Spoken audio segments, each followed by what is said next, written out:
Dans les revenus de Lionel Messi, il y a le salaire qui est payé par le club, et ça n'échappe pas à l'impôt.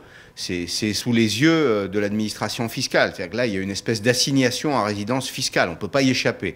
Et puis, il y a probablement des revenus commerciaux et il y a des droits à l'image. Alors, les droits à l'image, effectivement, c'est une zone d'ombre. Hein. C'est un territoire sur lequel interviennent des agents, des sociétés. Il y a probablement des écrans. Je comprends que le juge reproche au père de Léo Messi d'avoir domicilié une partie des droits à l'image dans des paradis fiscaux, de n'en avoir pas déclaré une partie. Effectivement, c'est à peu près les seuls revenus avec lesquels il y a une petite marge de jeu et qui doit être, à mon sens, assez faible, puisque la justice, manifestement, s'il y a une infraction, la justice s'en est aperçue. Et il y a deux éléments. D'abord, l'Espagne traverse une crise économique profonde. 25% de la population est au chômage. Le travail informel, ce qu'on appelle le travail au noir, s'est répandu dans le pays.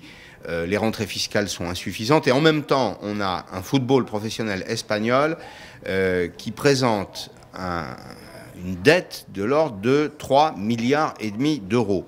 Donc on sait que c'est la planche à billets, on sait que c'est une situation qui n'est pas durable, et donc l'administration fiscale a séquestré une partie des droits télé, 30% des droits télé que reçoivent les clubs de Ligue 1 et de Ligue 2 en Espagne, dans l'espoir de les obliger à payer, remplir leurs obligations, payer tout à la fois leurs impôts, mais aussi payer leurs cotisations aux organismes sociaux.